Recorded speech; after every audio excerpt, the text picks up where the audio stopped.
Eu tenho uma mensagem que eu quero muito compartilhar com você. O tema dela é Ele mudou minha sorte. Fale junto comigo. Ele mudou minha sorte. O tema dessa mensagem está em Salmo capítulo 126, no versículo 4, que fala a respeito de uma oração que o salmista está fazendo. Na verdade, ele está falando de algo que Deus fez, mas a expectativa do que Deus vai fazer. Porque todas as vezes que você se lembra do que Deus fez na sua vida, você está abrindo um foco, um caminho, uma porta para aquilo que Deus vai fazer no futuro da sua vida. Ele diz assim: restaura, Senhor, a nossa sorte. Aí ele fala que tem algo comparado à natureza. Ele viu isso acontecendo. Faz comigo, na minha sorte, como que a natureza faz na torrente do Negueb. Ele está dizendo, olha, tem algo natural que acontece de vez em quando no deserto e que eu fico abismado. O que significa? Que quem habita no deserto da Judéia está acostumado com um feito que acontece na natureza de tempo em tempo. Chove lá na montanha de Jerusalém, chove lá nas montanhas ao redor, o Monte Hermon derrete as suas placas de gelo, e acontece o que? O Monte Hermon já fica em outra região, mas na região da Judéia, quando chove, nas canaletas das montanhas, desce uma cachoeira. E quando desce, querido, quem está aqui embaixo não viu chuva, não teve vento, não teve cheiro de aroma de chuva, não teve nenhum sinal, não viu nuvem, mas de repente as águas começam a descer, como a torrente do Negueb, e vai atingindo o deserto, e quando atinge o deserto, é o momento onde é um milagre da natureza. Como pode a água chegar aqui se não teve chuva? É porque em algum lugar está chovendo. Então o salmista falou assim: Senhor, que a minha sorte seja virada do mesmo jeito, quando eu não estou vendo o sinal, eu não estou vendo nada que diz a respeito da mudança, mas eu sei que em algum instante as águas vão chegar na minha casa, a resposta vai chegar na minha vida, a tua bênção vai chegar sobre minha vida. Quem crê nisso, dá um glória a Deus aí, dá uma salva de palmas ao Senhor, celebre por essa palavra. Olha que tremendo. Tem duas versões mais que diz assim: traze-nos, Senhor, traze-nos de volta do cativeiro, ó Eterno, como correntes d'água que se espalham e penetram na terra sedenta. E uma última diz assim: traze-nos outra vez, ó Senhor, do cativeiro, com as correntes, ou como as correntes das águas do sul. Águas do sul são as águas do Negueb. O salmista então compara algo natural. Ele está falando de uma coisa que já é extraordinária de ver. Ele está falando sobre um fundamento que quem vê esse ato da natureza, essa ação da natureza, fica abismado por naturalmente não ter uma explicação, a não ser quem está acostumado a saber que essa água está vindo de uma chuva lá em cima. Então as águas, elas chegam no deserto. Aqui ele está falando sobre a libertação do exílio babilônico. Ele está dizendo: Senhor, muda a nossa sorte, liberta a gente do exílio, tira a gente dessa prisão de 70 anos, mas faz de uma forma tão tremenda que leve susto àqueles que vão ver o Senhor fazendo. Que as pessoas pasmem o que o Senhor está fazendo, porque não vai ter nenhum sinal, nenhuma notícia, não vai ter nada que está preparando, não tem prelúdio, nada disso. De repente o Senhor vem sobre a minha vida, de repente o Senhor cura a minha enfermidade, de repente eu tenho recursos para pagar minhas dívidas, de repente algo acontece. Tem um crente aí recebendo, meu amado? Ele está dizendo: olha, Senhor, mesmo que não tenha um prelúdio, não tenha preparação, não tenha ninguém me avisando, mas eu sei que da noite para o dia, em um momento o Senhor pode mudar a minha sorte. Fale comigo assim: Ele mudou a minha sorte. A palavra usada aqui é restaura. Ele está dizendo: Senhor, tira-me desse exílio. Um exílio que, naturalmente falando, preste atenção, o povo de Israel, querido, viveu infelizmente muitos exílios por causa da desobediência e da idolatria. Isso não é uma coisa que não aconteça mais. O fato é que antes acontecia de maneira coletiva e hoje acontece de maneira individual. No Antigo Testamento tudo era analisado coletivamente. Se um pecava, a nação pagava. No Novo Testamento as coisas são analisadas de maneira individual. Se alguém peca, ele paga o preço. Se ele toma uma decisão, ele paga o preço. No Antigo Testamento, Acã pecou, o povo perdeu a batalha. Eu não estou dizendo, querido, que uma um indivíduo dentro de uma comunidade, uma igreja, uma família, mesmo um pai, uma pessoa dentro da casa que é infiel a Deus, isso não possa atrair sobre a casa algum nível de respingo, alguma coisa que eles sofram por essas decisões. Porém aqui está muito claro que esse povo que ficou durante esse tempo exilado, eles querem voltar para casa. Levantou-se um líder chamado Ciro. Qual o nome dele? Inclusive Deus o chama de ungido, porque apesar desse indivíduo não ser israelita, não ser judeu, Deus usou para assinar um decreto no ano 537 a.C., dizendo: vocês estão livres. Preste atenção, não precisa decorar datas, só aprenda uma coisa: alguém que tem autoridade, imbuído de autoridade, disse: olha, vocês não precisam mais estar presos, vocês podem sair, vocês estão livres. A primeira geração de Israel, querido, quando eles atravessaram o deserto e viveram na terra prometida, eles foram muito fiéis a Deus.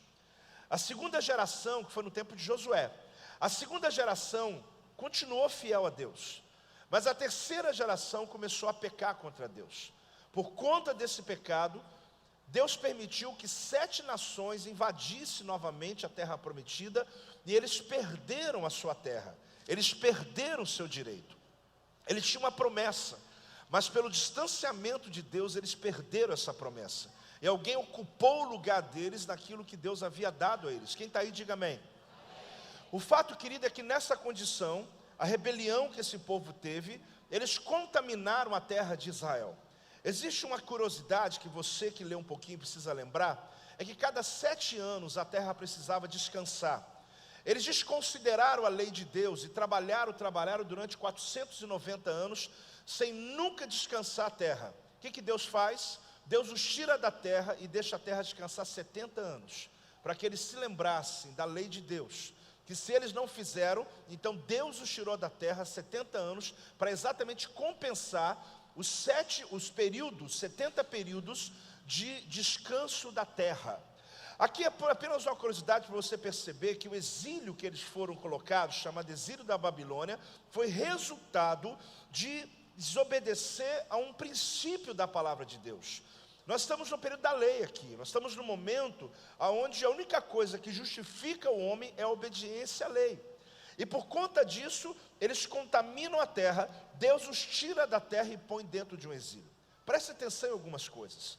Você pode ser solto, mas ainda não ser livre. Vamos falar? Você pode ser solto. Você descobre que esse povo, o cativeiro havia acabado, mas nem todos os judeus deixaram o cativeiro. O que significa isso? É apenas uma questão histórica para a gente aprender Bíblia hoje aqui, ou história de Israel? Não. É para você descobrir que esse padrão, ele se repete em nosso tempo hoje. Pessoas que ainda não entenderam o sacrifício completo de Jesus na cruz do Calvário.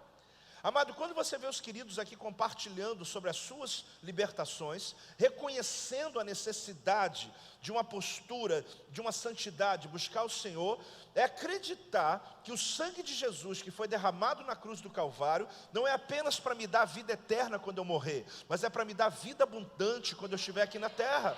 Uma pessoa que se assenhoria, que se torna gigante diante desses problemas. Uma pessoa que era dependente químico, uma pessoa que tem compulsões, seja qual for a área da vida dela, ela está sendo dominada na vida dela. Mas uma vez que você reconhece o sacrifício de Cristo na cruz do Calvário, e você crê na palavra liberada, você realmente é liberto completamente desse cativeiro que está atrapalhando o teu sucesso, atrapalhando a tua vida. Você descobre que esse povo foi solto, mas não foi livre. Você descobre, querido, que o exílio, o cativeiro acabou, mas eles não quiseram deixar o cativeiro. Pode ter certeza que ainda hoje, muita gente continua algemado na presença de Deus. Ele já foi liberto, levanta as mãos, mas ainda tem algemas, porque ele não consegue acreditar, ele não consegue se perdoar, ele não consegue entender que a obra foi plena, a obra foi completa. Você hoje é filho de Deus. O teu passado é um escuro, o teu presente, querido, é brilhante. Deus, Ele está olhando para você, não levando em consideração o que você foi. Ele está olhando para você, levando em consideração o que você é e o que você vai ser. Só que acredite, muitos ainda não entendem isso. Alguns nem se perdoam, inclusive. Alguns não perdoam casamentos que a mulher não perdoa o marido pelo passado e vice-versa. Por quê? Porque não acredita que já foi quebrado, o escrito de dívida que era contra nós, já foi cancelado na cruz do Calvário. Então a gente vive pregando algo sem que a gente viva na nossa vida, querido. O cativeiro já acabou. Então não viva ainda preso a qualquer área da tua vida, porque Jesus na cruz do Calvário, Ele pagou o preço completo. Vamos dar uma salva de palmas ao nosso Senhor, uma salva de palmas ao nosso Deus. Apenas uma questão histórica: quando o povo foi liberto do cativeiro de 70 anos na Babilônia, conhecido como segundo Êxodo, quando Ciro assina o decreto, um povo volta para casa. Um outro rei que assume os governos persas, medo-persas, chamado Dário. Aí um outro grupo volta para Jerusalém. Artaxerxes, um outro rei, ele assume, um outro grupo volta para Jerusalém. Deus usa Ageu, Deus usa Zorobabel, Deus usa profetas como Isaías e muitos chamados profetas do período pós-exílico. O fato é, querido, que esses profetas tinham uma única mensagem: volte para casa. Jesus, ok, Deus já fez o que Ele prometeu. Agora a perninha é tua, vai voltando para casa, é só voltar. Nada te prende mais, ninguém tem decreto, o escrito de dívida acabou. Agora quem vai voltar para casa é você. Ele não vai pegar você no colo e levar. Ele já quebrou a cadeia, já abriu a porta, já tirou o muro, já arrebentou tudo. Agora faça uma coisa, ande em direção à tua libertação. Só que a gente ficava lá, pasme, demorou 80 anos para todo mundo voltar. 70 anos no exílio oficial, 80 no exílio emocional. Existem pessoas que estão na igreja há anos, mas estão presos ainda nas cadeias do passado. O problema é teu, querido, porque Jesus já fez a obra dele. Apóstolo, você falou duro comigo? Não, eu estou só sendo honesto. Jesus já pagou a obra dele, já pagou a promessa, ele já fez na cruz do Calvário. Você hoje tem que dizer: Deus, a minha sorte já foi mudada, a minha libertação já aconteceu, então eu preciso tomar decisões. Eu não posso ficar dependendo de situações, dependendo de pessoas. O texto: restaura, Senhor, a nossa sorte, como as torrentes ou correntes do sul do Neguebe. Se trata de uma oração por uma volta rápida e completa do cativeiro, comparada aos rios do sul, que são velozes e são caudalosos. Eu não sei você, querido, mas tem gente que é consumido com como os outros te veem. Presta atenção. Tem muita gente que hoje é consumido com como as pessoas te veem, e não como Deus te vê. Se preocupa mais com aquilo que as pessoas pensam a teu respeito, do que aquilo que Deus pensa a teu respeito. Eu quero te dar um conselho: comece a se preocupar mais daquilo que Deus pensa a teu respeito. Você vai ser muito mais feliz, eu te garanto. Preocupe-se mais com o que Deus fala a teu respeito, não aquilo que as pessoas falam a teu respeito. Preste atenção nessa frase. Olha bem, se a forma, querido, se a maneira como você se relaciona com os outros é para garantir o amor delas por você, ou deles por você, você vai estar sempre insatisfeito. Se você se relaciona com alguém para ganhar ele, para ele te amar, para ele te respeitar, ou para ele te tratar bem, para ele te achar o caro, não é isso. Você sempre vai estar insatisfeito. A resposta está aqui. Por quê? Porque ninguém pode te amar como Deus pode.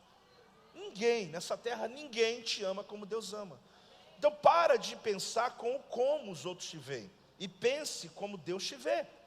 E pare de olhar a forma dos seus relacionamentos com os outros para garantir o amor delas. Porque tem coisas que você está fazendo, está errado, mas você está fazendo para garantir o amor de alguém, está errado. Não faça assim, porque você está entendendo que quem te ama é Deus. E às vezes você não, por causa do relacionamento, por causa do meu amigo, porque por causa disso eu perco um contrato, por causa disso eu perco uma amizade, por causa disso vão me ver diferente. Amado, para de pensar como as pessoas te veem e comece a pensar como Deus vê a tua vida. E se você tiver que escolher, eu preciso te dizer quem você vai agradar? A Deus. Não é ser arrogante com as pessoas, por favor. Eu não estou te dando uma carta para você ser arrogante com ninguém. Não é ser mal educado com a tua família e dizer: vocês são idólatras e eu quero agradar a Deus. Eu não estou te ensinando isso. Eu estou te dizendo que para com essa alma totalmente cativa, sedenta por um elogio, por um reconhecimento, carente de um reconhecimento. Pare de tentar agir para ganhar pessoas. Haja para ganhar Deus e tenha certeza, as pessoas vão te amar. Porque o Deus está dentro de você, vai tornar a tua vida atrativa para qualquer situação, em qualquer lugar. Tem alguém recebendo essa palavra, meu amado? Pode dar uma salva de palmas ao Senhor.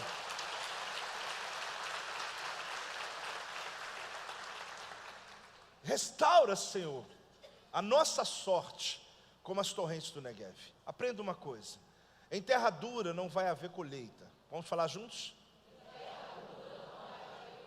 Há uma história muito interessante que eu faço questão de contar, porque ela tem muito a ver com esse texto que o salmista, no Salmo 126:4, falou. 2 Reis 3:15 até 17, diz assim: ora, pois trazei-me um tangedor. Quando o tangedor tocava, veio o poder de Deus sobre Eliseu. Olhe bem, este disse: assim diz o Senhor, fazei neste vale o quê? Covas e covas. E ele termina: porque assim diz o Senhor, não sentirei vento, nem verei chuvas, todavia este vale se encherá de tanta água, que bebereis vós, o vosso gado e os vossos animais. Esse texto, querido, ele faz parte de uma história que eu quero contar para você. Eram 3 reis: o rei de Israel, o rei de Judá e o rei de Edom. Esses 3 reis, eles se juntaram contra um povo chamado Moabe. Esses 3 reis eram Acabe, Josafá, que era descendente de Davi, Acabe, descendente de Jezabel. Aliás, perdão, está falando sobre Mesa, sobre Acabe e sobre reis que se levantaram contra apenas a nação de Edom. Preste atenção. O povo chamado Moabita, eles pagavam todos os anos 100.000 carneiros e 100.000 lãs, também de cordeiros e carneiros, para o povo de Israel. Quando houve a mudança de reinado de Acabe para Jorão, que é o rei que eu queria falar aqui agora, sumiu a minha mente, eles decidiram que não pagaria mais impostos. Aí então, 3 reis, o rei de Israel, o rei de Judá, o rei de Edom, pegaram os seus 3 exércitos e disseram: vamos lutar contra eles, contra os moabitas, para que eles voltem a pagar os tributos e os impostos. Eram 3 poderes juntos, mas sem planejamento. 3 poderes sem planejamento não vale um poder. Por quê? Porque eles entram em um projeto ousado de lutar contra o inimigo, porém eles não planejaram. Eles apenas juntaram uma grande multidão. Eles se tornaram pessoas capazes de acreditar que a força estava neles e não em Deus. Eles não dependeram de Deus, mas dependeram do seu próprio esforço. Fizeram uma conta: 3 exércitos contra 1, a vitória é nossa. Só que aprenda uma coisa: tem uma multidão, mas alinha a linguagem deles, porque do contrário não passa de um aglomerado de gente. Não adianta a gente ter esse monte de gente aqui. A gente tem que ter uma mesma linguagem. A gente precisa crer, querido. A gente precisa ter uma visão clara de onde vamos chegar. Não adianta aglomerar pessoas aqui agora, no culto da noite, em qualquer outro ambiente. Por que o Projeto Vida Day? Porque a gente quer alinhar a sua linguagem. O Projeto Vida Day é para você entender a sua igreja. É para você entender a força. Ela não está no aglomerado de pessoas. A força está numa linguagem única, onde nós conseguimos chegar a um propósito, onde a sua casa será abençoada, onde a sua vida será abençoada. Então, o motivo que eu leio esse texto é que na história do texto, o profeta dá um comando: remova a terra, revolva a terra, mexa com a terra, abra covas, abra valas no meio do deserto, porque as águas vão chegar. Mesmo que você não sinta o vento, mesmo que você não veja chuva, não veja nuvem, não tenha cheiro da umidade, mas acredite, no meio da sequidão vai descer as águas, no meio das fendas das rochas. Olha que fantástico. O profeta teve essa visão. Mas é interessante que, para mim aqui tem a ver com revolver a terra. Porque quando Deus criou você e eu, Ele criou do barro. Eu acho tão fantástico isso, porque o barro é uma matéria-prima que tem poder de transformar lixo em adubo. Olha que tremendo. Tudo aquilo que foi levantado contra você, todo lixo que foi lançado sobre você, a matéria-prima que Deus usou para nos criar, tem um poder, querido, que quanto mais se levantaram contra você, mais adubo a sua terra teve. Tem pessoas, querido, que são improváveis de ser o que são hoje. Existem histórias que são impossíveis de acontecer o que aconteceu nela. De pessoas que prosperaram onde não tinha possibilidade. Alguns que sofreram abusos na infância.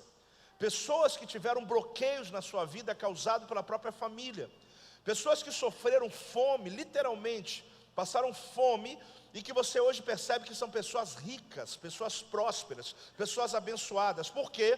Porque elas em algum momento entenderam sem entender, mas de alguma maneira aconteceu na vida dela, que quanto mais lixo jogaram, mais palavras contrárias jogaram, mais maldições fizeram, essa pessoa virou um adubo bom. E quando jogou uma semente, ela prosperou de uma maneira extraordinária. Tem alguém recebendo essa palavra?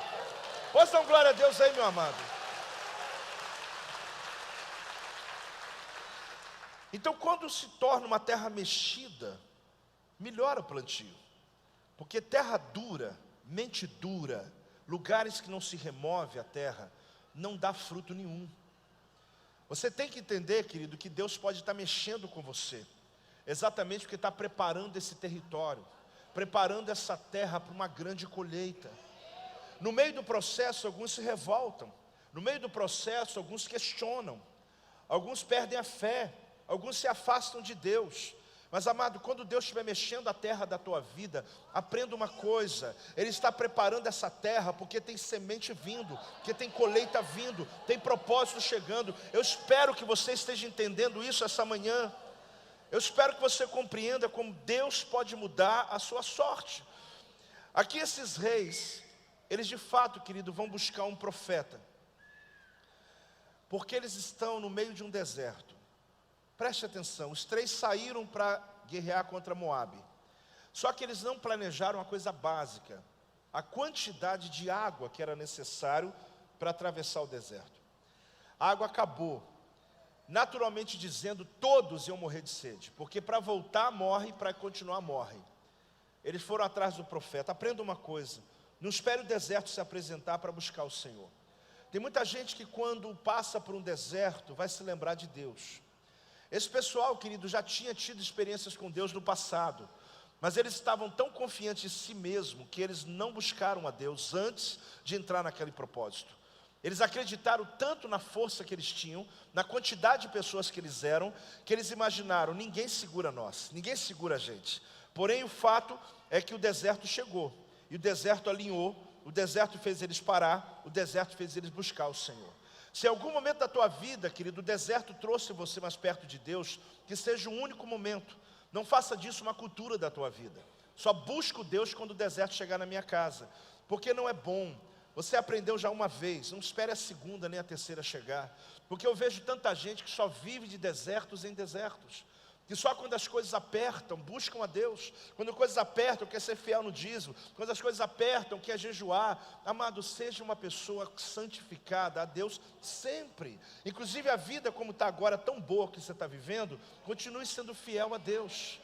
É só um aleluia de um 10%, mas a vida que está tão boa como você está vivendo agora, continue fiel a Deus. Não espere deserto chegar para você ter que buscar o Senhor, pois até a necessidade de se apresentar, ninguém se lembrou do profeta. Eu contei a história por partes. Eles estão nesse deserto sem água. Alguém no meio deles falou: tem um profeta aqui, próximo, tem alguém que possa nos ajudar? Até aquele momento ninguém se lembrou do profeta. Até aquele momento ninguém se lembrou de Deus. Então não faça como esse povo, não espere o deserto chegar. O exército de Israel marchou 3 dias até Judá.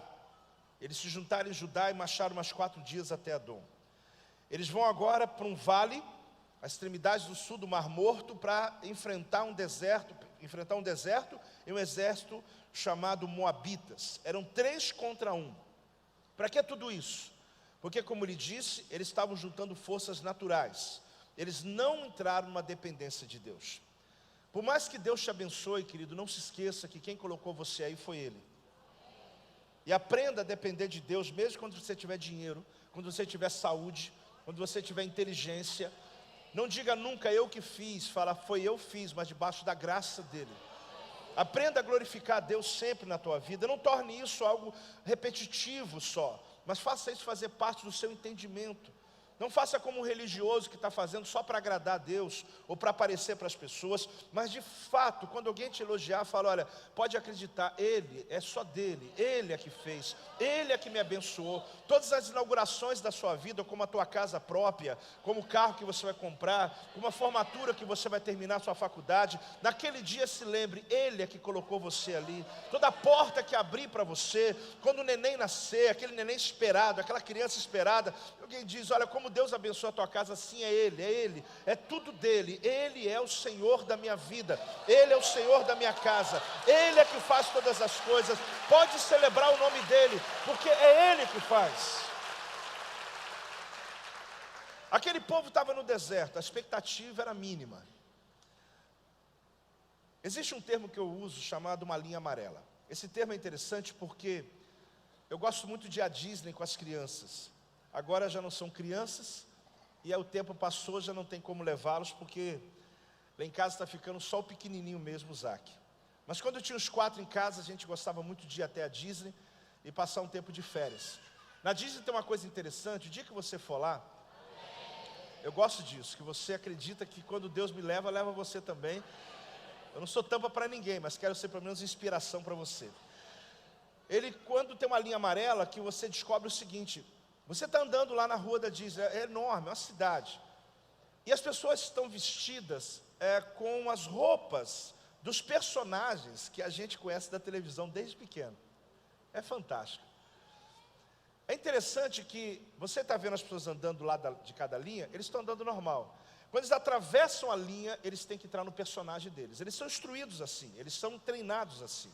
Chama linha amarela. Se eu estou do lado de cá, eu estou nos bastidores. Digamos, eu estou cuidando das minhas coisas, mesmo que eu estiver com a roupa do Capitão América, mas eu estou andando aqui. Agora, se eu atravessei, já era, eu entro em cena. Só que eu nunca percebia isso, porque isso é interno, isso é deles. Mas eu achava interessante porque tinha diferença muito clara. De repente você entra no cenário, você parece estar até no filme, você parece estar no desenho. Você, se não cuidar muito, você chora, você paga mico, né? Você quer abraçar o personagem e coisas desse tipo. Mas é interessante porque eles têm um sentido entre eles. Muda tudo quando eles cruzam essa linha. Eles são treinados para isso. A linha amarela é a ancoragem para você mudar o seu estado emocional. É o que eles dizem. Seus funcionários todos sabem disso, que a linha amarela é uma ancoragem, é uma maneira visual que você muda o teu estado emocional. Aqui eu tenho problema, tenho filho para cuidar, tenho não sei o quê. Aqui eu sou a Sininho, aqui eu sou não sei quem. Então, muda tudo. Eu não estou tirando isso, querido, natural, para poder trazer um termo espiritual. Mas eu quero te mostrar, colocar você na cena. Quando esses 3 reis estavam com 3 exércitos no meio de uma encruzilhada, eu acho que você já entrou na cena. Eles estão agora sem água, a volta são 7 dias de viagem, a ida mais 7, eles não têm como continuar nem voltar. Então vão morrer. Só que de repente alguém fala o seguinte, olha bem o que perguntam. 2 Reis 3:11, comigo aqui. Perguntou, porém, Josafá: não há aqui algum profeta do Senhor, para que consultemos o Senhor por ele? Respondeu um dos servos do rei de Israel: aqui está Eliseu, filho de Safate, que deitava água sobre as mãos de Elias. Há um entendimento de que o profeta Eliseu, ele estava exatamente no meio do exército. Alguma versão, uma, duas, fala que ele está numa casa. Mas as principais, originais, dizem que ele estava entre o exército. Eu nunca tinha prestado atenção no detalhe. Quando é falado assim, está aqui está Eliseu. Então quando ele está dizendo, é que o profeta Eliseu estava entre os soldados. Mas quando a necessidade se apresentou, a unção veio sobre ele. Olhe bem, você sempre esteve onde esteve, porém houve um momento que o céu te descobriu. Para quê? Para cumprir sua missão. Você sempre esteve onde esteve, mas quando a necessidade se apresentou, a sua unção apareceu. Eles estão no meio de um deserto, Eliseu já estava lá para guerrear, Mas quando acabou a água, Deus pegou um homem que está no meio do povo, mas que tem a unção profética sobre ele, para se tornar mais importante do que os 3 reis, os 3 exércitos juntos. Ele era comum até a necessidade de aparecer. Você é uma pessoa comum em qualquer lugar, até a necessidade de se apresentar. Porque quando a necessidade se apresenta, a unção que está aí dentro aparece. Davi era um jovem comum, até ele chegar diante do gigante. Quando o gigante apareceu, a unção dele chegou no auge. Você tem que entender, querido, que cada um de nós tem uma unção que tem que ser exposta a uma necessidade. Quando a necessidade aparece, pare de murmurar, porque o que Deus te mostra não é para parecer com os murmuradores, mas para ter solução para aquele lugar que você está. Se você chegar num lugar e ter uma necessidade, você chegou no lugar certo, porque você tem a palavra de Deus para mudar aquela realidade. Pare de se colocar como aqueles que sofrem apenas e precisam de ajuda. Você já se tornou ajudador, você já tem unção, você já tem a graça, você tem a autoridade. Você está onde sempre esteve, até a necessidade de se apresentar. Porque quando ela se apresenta, você se torna de um soldado para alguém importante no meio de todos. Tem alguém entendendo o que eu estou falando, meu amado? O que ocorre aqui é um fato tremendo. Porque a sua importância está ancorado a uma necessidade. Fale comigo, a minha importância está ancorada a uma necessidade. Então pare de olhar a necessidade como fim. A necessidade é o começo para você. Para as pessoas é o fim, para você é o teu ministério. Comece a entender que você não está jogado ao vento. Meu Deus, eu estou aqui, podia estar mesmo o pastor, o líder da célula, porque se ele tivesse aqui, ele orava para essa pessoa. Meu Deus, quem vai expulsar esse demônio? Sabe quem? Você. Ih, mas uma mente saiu fraco demais, né?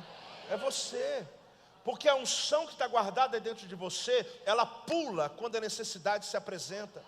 Quando chega o enfermo, a unção está batendo dentro de você, dizendo, ora que Deus, mas eu quero chamar o pastor Rafael não está na hora, então a pastora Adriana não está, a pastora Creuza não está, o apóstolo não está, mas eu estou, o poder do Espírito está sobre você, a autoridade está sobre você. Eu queria tanto que alguns que estão abraçados assim com si mesmo, fizessem assim, eu recebo, vai todo mundo assim, ó, eu recebo.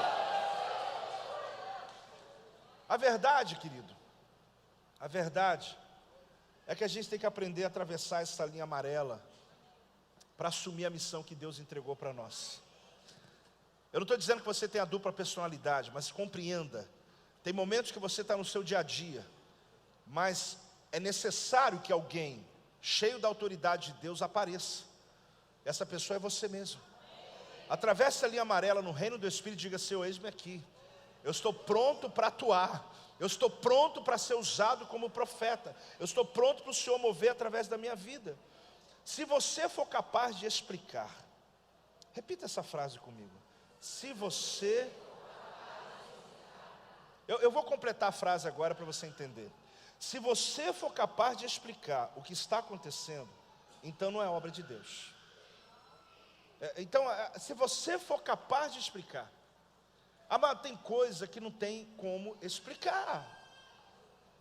Até porque se você tiver como explicar, essa obra não é de Deus. Não tem pecado nisso. O fato é que não dê autoria daquele projeto como sendo de Deus. Porque milagres não se explicam. É simplesmente pessoas dispostas a ser usadas por Deus. Eliseu, querido, sabe o que ele fez? Eliseu, ele entendeu que no meio daquela multidão de 3 exércitos, ele precisava se posicionar. Trouxeram um tangedor, e o tangedor começou a tocar. Aliás, os músicos podem subir. E começou a tocar. Quando o tangedor começaram a tocar, preste atenção, a mão do Senhor veio sobre o profeta. Um soldado entre eles, ou um profeta entre eles. Irmãos, ele está no mesmo lugar como você sempre esteve onde você esteve. Mas quando a necessidade se apresenta, a unção vem sobre você. Você sempre esteve onde você esteve. Não importa o teu passado, não importa a tua história. Amado, uma coisa mais linda que eu vejo na igreja de Jesus é que Jesus restaura vidas. A gente é que fica olhando o passado, Deus não olha passado, isso já acabou. Se você tem que se perdoar, se perdoa de uma vez por todas, resolve a tua vida. Por quê? Porque Deus quer te usar. Imagine, vamos ver se esse Eliseu aqui, como é que é a vida dele com Deus?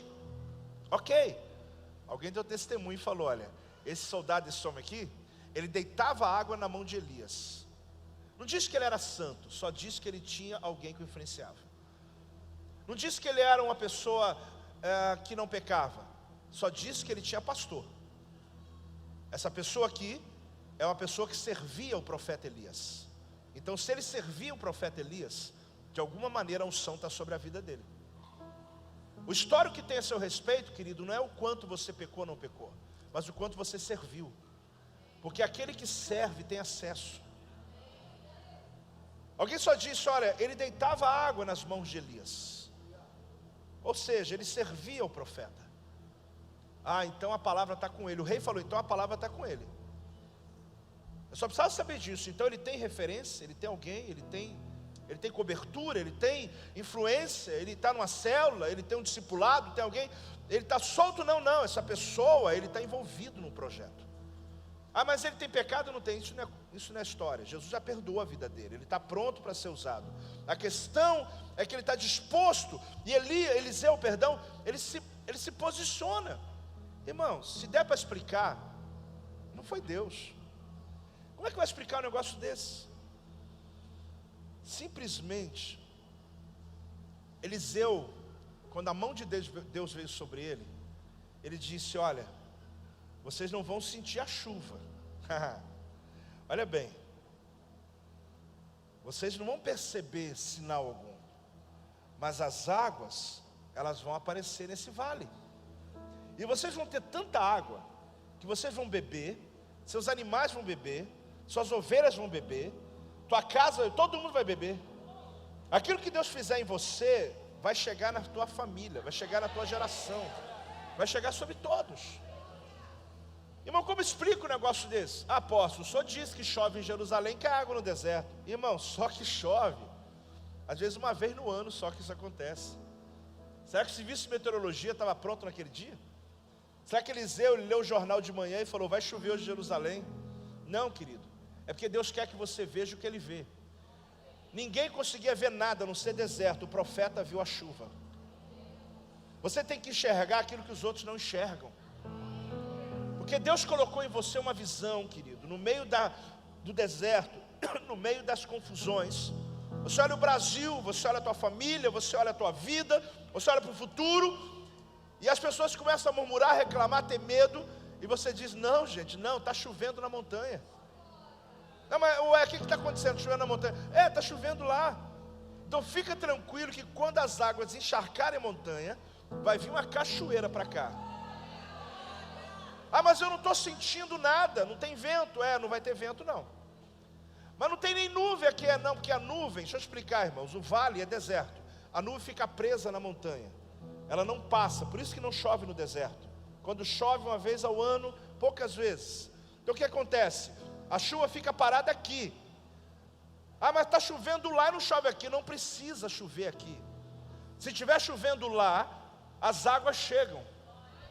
E essas águas são melhores do que lá, porque lá cai em pingos, aqui cai jorrando. Lá cai pinguinho, você tem que pegar a copa, tem que pegar um pouquinho. Aqui não, aqui te atropela, aqui ela vem com pressão. Aqui ela vem descendo, ela vai chegar até onde eu estou. Ela vai entrar no meu deserto. Irmãos, não tem explicação isso. Volta para o deserto, abra covas, valas, remova a terra, revolva a terra, mexe com tudo. Olha, volta lá para a tua família, não tem medo de revolver não, mexe, muda algumas coisas, conversa com os filhos, conversa com a esposa. Volte lá para a tua empresa, reúne os funcionários, gente, olha, temos que mudar isso, mandar um embora, trazer outro, fazer não sei o que. Mexe com a terra, abra buraco, faz alguma coisa.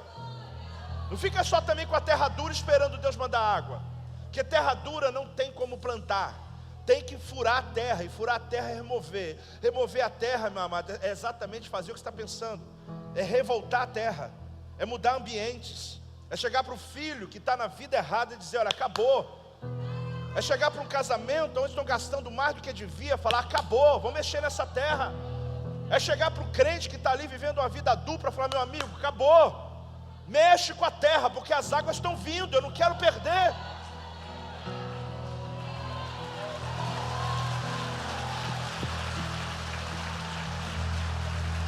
Mexe com a terra.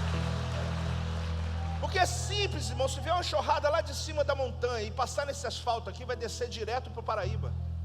Agora, se eu furar poços aqui fora, e poços, e cavar, mexer, cavar, quando a água descer, vai começar a encher os poços. Eu vou jogar o balde e falar, tem água para todo mundo. Não é o nosso caso, aqui não é deserto, você não vai entender, nem eu. Mas pense em um lugar que não tem água. Eu tenho que cavar cova. Mas como que eu vou cavar cova no deserto, pastor? Se eu não tenho sinal de nada. Vamos falar que eu sou maluco, ficar cavando buraco no deserto, mexendo na terra. Para que eu vou ter que mudar as coisas aqui? Não vai mudar nada. Irmão, você não está entendendo, já está chovendo na montanha. As águas estão descendo. Se não tiver buraco, não vai ter lugar para reter. Se não tiver lugar para reter, você vai pegar um copinho e beber e vai morrer de sede. Por quê? Porque as águas vão encher os buracos que você abriu. Então, amado, preste atenção, já vou orar. Preste atenção numa coisa. Preste atenção numa coisa. Crie espaço para receber o que você ainda não recebeu. Crie espaço para receber o que ainda você não recebeu. Se você quer ser abençoado, crie espaços. Abra, tome decisões, prepare ambientes, prepare as pessoas, prepare o teu espírito, cure a tua alma, cure as feridas que você tem. Porque você tem que criar espaço.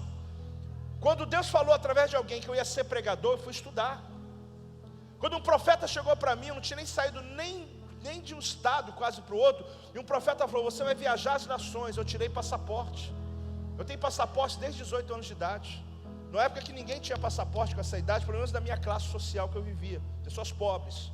Mas eu tirei meu passaporte. Por quê? Porque alguém disse, você vai viajar às nações. Não tinha dinheiro nem para ir na vila, meu irmão. Como é que eu vou viajar às nações? Mas crie espaço. Eu tirei o passaporte e falei, está aqui, Senhor. O espaço já está aberto, agora falta o carimbo. Falta os países. Eu já renovei um monte de vezes, é cheio de folha carimbada. Sabe o que eu quero dizer para você, querido? Se você não criar espaço, a água vai vir. Deus vai fazer, a tua sorte vai ser mudada, mas você vai ter uma alegria de um dia e vai começar a tristeza no outro. Agora, se você se preparar para o que Deus está fazendo, e se prepare, igreja. O projeto Vida Day é um dia de preparação. É só para isso que você está pregando? Não, irmão, isso é só mais uma das coisas. Mas tem gente engolindo barriga aí, literalmente. É preparar a tua vida, é preparar a tua família, é preparar, porque Deus está mandando água, Deus está mandando a chuva. Então não reclame depois dizendo, Deus não quis, amado. Deus quer te usar. E pare de olhar para o teu passado e dizer que você não pode. Ninguém pode mais atrapalhar e mover sobre a tua vida, porque aquilo que Deus fez, ninguém pode mudar. Irmão, é mais forte que eu. Deixa eu ler um texto para você aqui. João capítulo 1, versículo 5. A luz resplandece nas trevas. Onde a luz resplandece? E as trevas não prevalecem contra ela. Então preste atenção. Quando Deus brilha a sua luz sobre você, esta ação não pode ser cancelada. Quando Deus brilha uma luz sobre você, ninguém pode cancelar isso. Eu quero dizer para cada ovelha minha que está aqui. Cada ovelha que está aqui. Se você teve algum momento da tua história, querido, que alguma coisa não foi boa, que você inclusive desagradou a Deus, o Senhor está dizendo, eu já lhe perdoei. A luz que eu brilho sobre a tua vida, homem algum pode apagar, ninguém pode interromper. Então seja bem-vindo ao plano e propósito que Deus tem através da tua vida. Deus está mudando a tua sorte hoje. Pode ficar de pé. Deus está mudando a tua sorte hoje. Deus está mudando a tua sorte hoje. Crie espaço, querido. Crie espaço. Está chovendo em algum lugar, então crie espaço para receber o que você ainda não recebeu. Tem coisas que não aconteceram ainda. Sabe por quê, irmãos?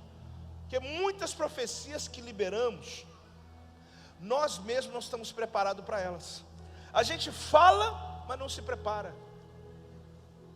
A gente fala, mas não acredita. Toda palavra que recebo, eu digo, Senhor, o que é necessário fazer para que eu possa me preparar? Minha oração hoje, querido, a minha oração hoje é poder repetir aquilo que o profeta um dia falou. A minha oração é poder dizer o que Eliseu disse: volta para sua casa, cave covas, Abra recipientes, prepare o seu coração, prepare a sua vida, porque já está chovendo na montanha. Porque a chuva já está caindo e vai descer com enxurrada. E se não tiver buraco na terra, não vai preencher os vazios. Abra possibilidades, crie expectativas. Porque quando eu vim para cá hoje, querido, eu vim tanto dizendo: Deus, remova a terra da igreja. Remova. Terra dura não produz nada, querido. Remova o cérebro das pessoas, a maneira de pensar. Quando a necessidade se apresenta, chega o teu ministério. Se tem necessidade aqui hoje, então pode acreditar, a unção vai ser forte. Porque a unção responde à necessidade do ambiente. Mas não espere, querido, alguém fazer aquilo que Deus mandou você fazer. A minha oração hoje é porque aqueles 3 reis estavam numa cilada. Essa hora não adianta dizer para outro assim: você é culpado, você é culpado, você é culpado, você é culpado. A última coisa que a pessoa quer ouvir, querido, na hora do deserto dela, é acusação. E como que as acusações se levantam? Você está precisando de ajuda, alguém vai dizer: não, mas você fez isso, mas você que realizou isso, você que plantou esse semente. Irmão, quando a pessoa já está nessa condição, ele já está quebrado já.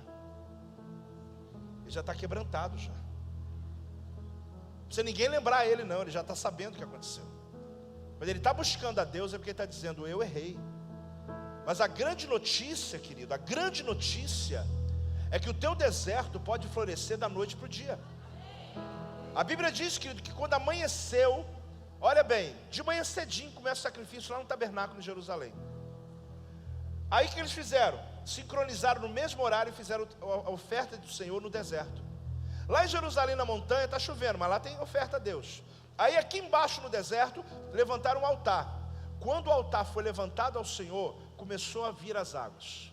As águas vieram acompanhando a promessa. Irmão, tem um detalhe aí, irmão. A água pode vir, mas a água passar exatamente no lugar que você abriu a cova, isso é demais, né? Porque as águas seguem a promessa. Eles tinham uma promessa, abriram as covas aqui. Eu podia ter aberto a cova aqui, as águas passado, e a cova deles ficar seca do mesmo jeito. Mas eles seguiram a voz do profeta: abra, mas saiba aonde abrir. Saiba qual área da tua vida que você tem que revolver a terra. Irmão, sabe o que acontece com muita gente que ajuda? Não são honestos. Se você quer realmente ser abençoado, seja honesto. Aprenda a falar a verdade. Porque o indivíduo conta a história dele do ponto de vista dele, quer que a gente o ajude, que Deus o ajude, que o Espírito Santo o ajude. Irmão, se tem uma coisa que você tem que entender: se você quer sair de uma condição de deserto da tua vida, tem que ser honesto. Porque da tua honestidade, o Espírito Santo desce os lugares mais baixos da terra. As águas vão buscando. É natureza, ela vai descendo, descendo, descendo, lá bem baixo. Se você ficar aqui todo posudo dizendo: não, eu não preciso não sei o quê, as águas passam. Não precisa, está ótimo. Mas seja honesto e fala: Deus, aqueles 3 reis, a Bíblia fala que eles desceram. Eu achei que tinha descido na casa de Eliseu, não é não. O original hebraico está dizendo que eles desceram de ajoelhar diante do profeta, dizendo: a palavra está contigo. 3 reis, inclusive um filho de Acabe. Para quem lê Bíblia sabe o que eu estou dizendo. Se ajoelhar diante de Eliseu e dizer: diga, por quê? Porque ele tinha a palavra naquela hora.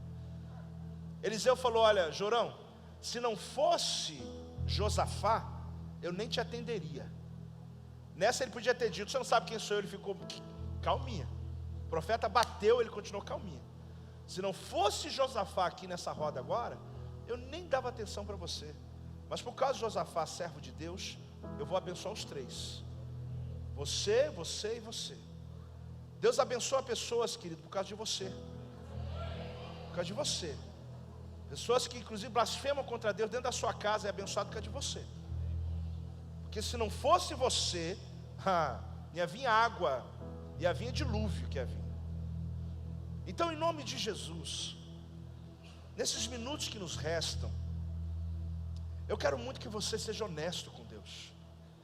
E você diga: Senhor, eu quero sair desse deserto. Apóstolo, não estou no deserto, então não inventa moda. Não precisa... Pelo amor de Deus, não inventa. Mas se em nome de Jesus você está igual a um daqueles reis, que acreditou em muito tempo na força do teu braço, e por não consultar Deus em tudo, está vivendo hoje uma escassez de alguma área, que se você continuar morre, se você voltar morre, se você parar morre, não tem mais saída, meu irmão. Vai até Deus, porque quando o tangedor começou a tocar, a mão veio sobre o profeta. Agora pense que tem explicação, isso não tem explicação. Ele só falou: volta para o deserto, cava covas e faça um sacrifício a Deus, porque vai aparecer as águas do nada. Eles viram o deserto, o profeta viu a chuva. Eu vim dizer para você hoje que eu já vi a chuva. Eu já vi a chuva estar caindo e caindo forte. A resposta que você precisa está descendo as montanhas já. Agora, em nome de Jesus, obedeça cada comando que Deus vai fazer aqui agora. Levante suas mãos, querido, e põe a sua vida, a tua necessidade, a tua escassez, a tua dor, o que você precisa diante do Senhor. Seja aqui no altar se você quiser vir, seja onde você está se você quiser continuar. Não importa, é você com Deus, é a tua atitude com Deus, é a maneira que você quer se expressar para Deus. Você só precisa de uma coisa: ser transparente e dizer: Deus, está aqui o meu deserto, e eu vou remover a terra, eu vou revolver meu casamento. Eu não vou continuar fazendo as mesmas coisas esperando resultados diferentes. Eu vou mudar a minha atitude. Eu vou revolver a terra com meus filhos. Minha vida financeira eu vou mexer hoje. Eu vou mexer essa terra. Eu vou abrir buraco hoje na vida financeira hoje, para receber essa prosperidade. Eu vou mover agora o meu ministério. Eu vou me dispor ao Senhor, que eu sempre disse que não posso ter célula, não posso isso, não tem tempo para aquilo, não tem tempo para a tua obra. Hoje eu estou dizendo: eu quero sim ouvir a tua voz. Eu quero ser usado. A necessidade de aparecer, usa-me. Amado, fala com Deus. Fala com Deus. Revolva a terra, mexe na estrutura, mexe nas bases. Pai, em nome de Jesus, a tua presença está neste lugar. Ah, Deus, eu profetizo, meu Deus, sobre os desertos aqui neste lugar. Aqueles talvez como aqueles 3 reis, Josafá, Jorão e o rei de Edom, que a Bíblia não fala o nome, mas eram 3 reis que estavam na encruzilhada, num deserto, e que disse: aqui tem profeta em algum lugar. E apareceu o profeta Eliseu no meio dos soldados, e a mão do Senhor veio sobre ele. Por isso eu declaro hoje, Senhor, que a tua mão venha sobre mim, porque assim diz o Senhor: não vereis vento, não vereis chuva, não vereis a nuvem, mas eu digo a você: as águas estão chegando, as águas estão chegando, a resposta, a cura está chegando, a prosperidade está chegando, a ação de Deus está vindo. Deus não te abandonou, Deus não te abandonou. Restaura, Senhor, a nossa sorte, como as torrentes do Negueb. Restaura a sorte da tua igreja, assim como as águas que vêm da montanha, que elas cheguem sem ninguém perceber que elas chegariam. Vem mudando estruturas, vem mudando realidades. Eu declaro em nome de Jesus. Nós saímos daqui, vamos voltar para o deserto nosso, abrir covas e covas, e as águas vão invadir nossos lares, a empresa, nossa vida, nossa alma, nossas conquistas. Eu declaro em nome de Jesus. Pai, olhe para nós, Senhor. Deus, olhe para os seus filhos e filhas aqui hoje, meu Deus. Olha para nós, Senhor. Olha para nós no momento que mais precisamos de Ti, meu Deus. E derrama as Tuas águas. Derrama as Tuas águas. Deus, siga a profecia. Que as águas sigam a profecia. Que as águas sigam as profecias. Que as águas sigam, oh Deus, a necessidade. Que as águas cheguem onde é necessário. Meu Deus, assim eu oro, meu Pai.